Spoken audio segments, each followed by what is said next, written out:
this before, there's been crap. There is every year, there always is, there always will be. I find it really hard to understand. I go to a church with over 500 people. It's in Fort Worth. We wear a mask when we enter the building. When we get to our seats, we take it off. If we get up to move to the bathroom or to another classroom, we put it on. When we get there, we take it off. We've not had any problems at all. The seats are 6 feet apart. If you're a family, you can sit together, or if you're friends and you come in together, you sit together. And we've been doing that now for over a month. So there's a different rule to every place you go. If you haven't noticed that, then you have been under your bed or in the closet. Everywhere you go, there's a different rule. There are people, I know people right now personally that are coming through, they'll come through on food that day just to have something. They don't really need anything, but they're coming through so they can see somebody and talk to somebody.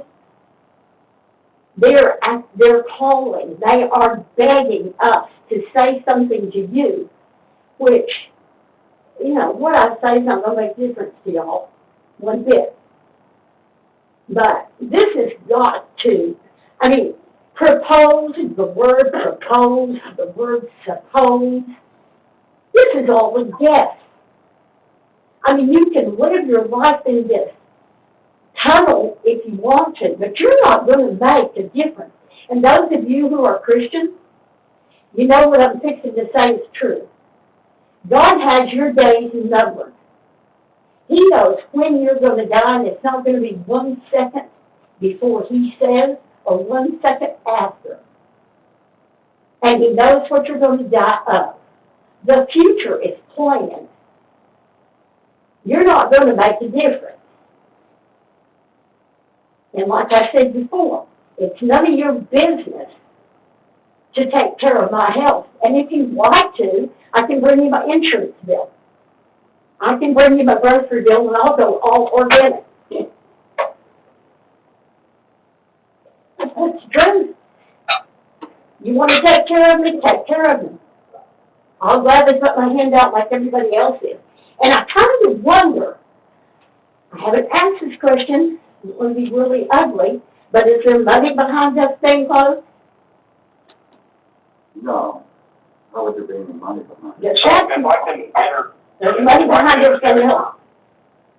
For a second, Okay, with Joe. all due respect to what Shirley just said, as far as the question for furloughed employees, the directors report to Marvin, they don't report to the council. So I think that's a moot question as far as whether the council has, I don't think that's our place. So that's my 2 cents as far as any sort of furloughing employees go. Okay. My question was going to be, what, when the center is closed, what are the employees doing? I don't know. I don't have any idea. That's not my shot. That's not my call. Now, what are y'all doing? Well, what we're doing,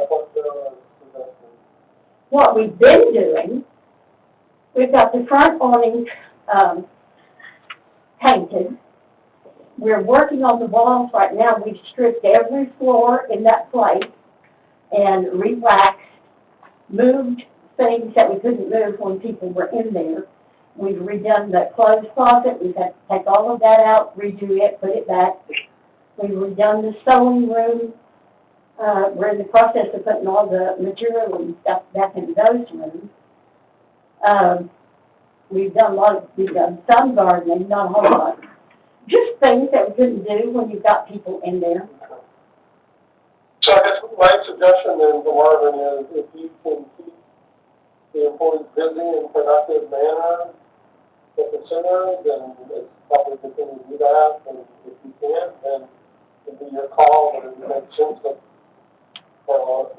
if they can't be productive, but that's, again, up to you. Sounds like it's been productive, is what I'm hearing. Well, we we got a lot of stuff done, we got a lot of stuff left. Yeah, it comes down to it, other places. Well, the two things, I think about the money, but then they do more than what we can't afford to anyway. I have no problem with them being down there and leaving them on the payroll as is. Okay. You guys don't I have agree with to, that. That's not what she's really asking. you don't have to, I'm not worried about my paycheck. If you saw it, you wouldn't either. But, you know, if we'd been worried about a paycheck, we'd never been there. She's not talking about, And I think most of them do. What I feel personally about my personal safety and what I feel, what about the safety of the community as a council person, what I'm looking about. And, Well, do it's you all think, about liability. do you think they've got sense enough to know if they're chancing their health or not? I do. You have sense enough to know if you're putting yourself in danger or not? And if you are, you probably won't go there. And if you're that afraid, I suggest a closet or under the bed. And stay there until it's over, if it ever is over. Okay, what I'm hearing, A family member comes to us and says, my mom, my dad got sick. Y'all opened up the center and made them think that they were safe to do so, and they got sick. Well, Walmart's open, Walmart's open, do they make you feel like you can come in there? okay, we're gonna move on this. Did I get a vote? can y'all hear the mayor now? 10/24/2020, You're the mayor. Can you hear him now? we had a motion and a second, I believe. Yeah. Any other discussion? I think we voted on Yeah, we the voted. original Did we? ordinance. You already voted on it. Oh, okay, There's no question on that. okay, Yeah. okay. Is that all you need with me? Because I'm going, I had enough. Okay. Is that all? Item number 10, consider approval of interlocal terminal, non-terminal agency agreement between Casper Independent School District, Police Department, and Riverville Police Department. Can y'all hear me okay? Okay, this is something I came to you about a year ago, told you that along with the police chief, we were trying to work this out. Came back and with, the recommendation of, amount of money that we would receive annually, which is $25,000. Council was on board with that. We've had all the attorneys look at, this plan. Only thing is the chief has one concern about Article 4. You can see it in your packet. And he would like for that to be removed. And we're requesting to approve this agreement subject to Article 4 being removed. Is that correct, Chief? Yes, Is that correct, Chief? yes. Make me take that little, Yeah, that little deal is dipped into the cup. yeah, or get the toothpick. Yeah, oh, good. Do y'all have any questions for the chief over it? So, do we know if they'll be agreeable to that? I don't know. It's not a deal breaker if they don't. That's our recommendation to present to them. Up to this time, we do not at this time provide them evidentiary space inside of our evidence room. I believe they have some type of receptacle or some type of storage device there. As long as I've been here, working CID and into the administration, we haven't had that issue. I just don't want it to come up later where they say, hey, we need you to store our evidence based on our agreement. They have not yet. I just would like that removed. We've talked about removing it. I believe everyone's on board with having it removed. I think the lawyers just missed it and added it in there. If it was a joint investigation, will you then have it? Is that what the question is really with them, if it's a joint? We don't run a joint investigation with them. We will assist them in their investigation, or we will assume the control of the investigation ourselves.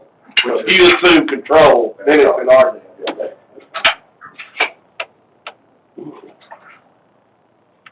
I need a motion. Robert, how will this be paid? Do what, sir? How will this be paid? $25,000 annually, they'll pay it in September of each year. Is one